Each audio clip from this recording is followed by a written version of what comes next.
जड़ावाला सानिहा इंतहाई अफसोसनाक है। ऐसे वाकयात को बर्दाश्त नहीं किया जा सकता। आर्मी चीफ का ISPR सालाना इंटर्नशिप प्रोग्राम के शुरका से खिताब। जनरल आसिम मुनीर का कहना था कि ऐसे वाकयात की मुल्क में कोई गुंजाइश नहीं। नौजवान पाकिस्तान का मुस्तकबिल है। आम इंतखाबात 90 दिन में नहीं होंगे। इलेक्शन कमीशन ने हल्का बंदियों के शेड्यूल का ऐलान कर दिया। हल्का बंदियां 14 दिसंबर को मुकम्मल होंगी। नोटिफिकेशन जारी कर दिया। हल्का बंदियों की इब्तदाई अशात 9 अक्टूबर को होगी। अपीलें 10 अक्टूबर से 8 नवंबर तक की जा सकेगी। इलेक्शन कमीशन 10 नवंबर से 9 दिसंबर तक शिकायत पर समाअत करेगा। 14 दिसंबर तक हल्का बंदियां मुकम्मल करने के बाद इलेक्शन कमीशन इंतखाबी शेड्यूल का ऐलान करेगा। निगरान विफाकी काबीना के अरकान ने हल्फ उठा लिया। सदर मुमलिकत आरिफ अलवी ने ऐवान सदर में अरकान से हल्फ लिया।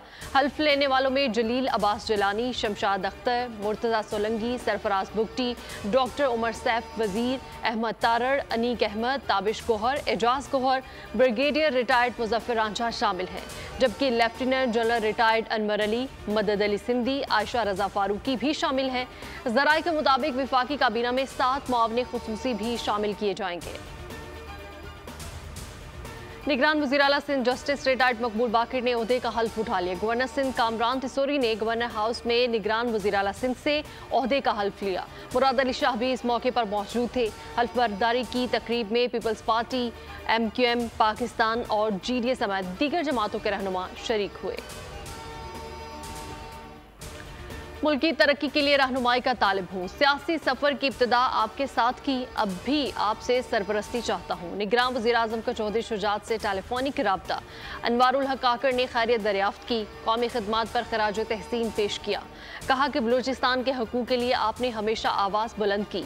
लीगी रहनुमा ने कहा कि उम्मीद है आपके दौर में मुआशी बेहतरी आएगी। तमाम सियासी क़ुव्वतों को साथ लेकर चले। महंगाई से सब परेशान हैं, तदारुक के लिए इक़दाम करें। लाहौर में बैनुल मज़ाहब हम आहंगी इजलास। मुशर्रफ नदीम कामरान का खिताब। कहा जड़ावाला के दिलखराश और पुरतशद्दुद वाक़े की मज़म्मत करते हैं। वाक़े की आला सतह तहकीकात के लिए कमीशन बनना चाहिए। निगरान वज़ीर आला पंजाब मोहसिन नकवी ने कहा कि जड़ावाला वाक़या बहुत अफसोसनाक है। मनसूबाबंदी के तहत किया गया। कोशिश करेंगे आइंदा ऐसे वाक़यात ना हों। उलमा से मिलकर कमेटी कायम करेंगे। हर साजिश नाकाम बनाएंगे। पुलिस ने जानी नुकसान होने से बचाया। 3 से 4 दिनों में नुकसान को पूरा किया जाएगा। कराची में 3 नालों के 6000 मुतासरीन को चेक दिए जाए। सुप्रीम कोर्ट ने सूबाई हुकूमत को हुक्म दे दिया। 7 रोज़ में चेक तैयार करके 30 रोज़ में अदायगी यकीनी बनाने की हिदायत कर दी। वज़ीर आला मुराद अली शाह तलबी पर कराची रजिस्ट्री में पेश हुए। कहा वफाक ने बहाली के लिए 36 अरब का मनसूबा बनाया था। 2021 में यूटर्न लेते हुए रकम की अदायगी से मना कर दिया। मेयर कराची ने बताया कि चेक तैयार है, मुतासरीन वसूल कर ले।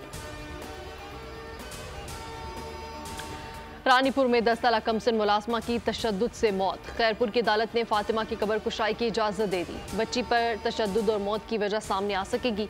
मुलजिमा हिना शाह की 7 रोज़ा बुरी जमानत मंजूर। Sindh high court Sukkur bench की मुकामी अदालत से राब्ते की हिदायत। मरकजी मुलजिम असद शाह का 4 रोज़ा जिस्मानी रिमांड मंजूर कर लिया गया। मुकामी अदालत ने मुलजिम को पुलिस के हवाले कर दिया। और कौमी क्रिकेट स्क्वाड श्रीलंका पहुंच गया। श्रीलंका पहुंचने वाले खिलाड़ियों में सलमान अली आगा, अब्दुल्ला शफीक, फ़हीम अशरफ, साउद शकील शामिल। मोहम्मद रिजवान, तैयब ताहिर, शाहीन अफरीदी, हारिस राउफ और वसीम जूनियर भी शामिल हैं। जबकि उसामा मीर इंग्लैंड और शादाब खान कराची से श्रीलंका पहुंचेंगे। लंका प्रीमियर लीग खेलने वाले कप्तान बाबर आजम, नसीम शाह, मोहम्मद नवाज, इफ्तिखार अहमद, मोहम्मद हारिस, फ़खर जमान और इमामुल हक श्रीलंका में मौजूद हैं।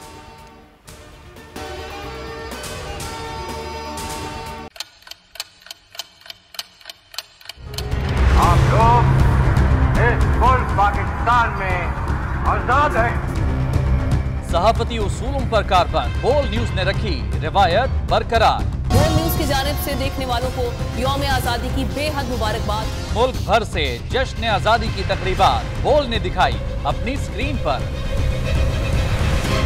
पाकिस्तान के 76 में यौम आजादी का जश्न बोल ने सुनाई पाकिस्तान जिंदाबाद के नारों की गूंज। बोल की सबसे बड़ी ट्रांसमिशन में पाकिस्तान का नाम रोशन करने वालों ने दिए कौम को पैगामात। बेपनाह मुश्किलात का सामना करके इस मुल्क को हासिल किया। आज़ाद कौमों को बहुत सी कुर्बानियाँ देनी पड़ती हैं। 76 वालियों में आज़ादी का दिन जोश खरोश के साथ मना, क्योंकि जिंदाबाद पाकिस्तान ये है बोल की पहचान। सब्सक्राइब करें और बेल दबाएं ताकि कोई खबर रह न जाए।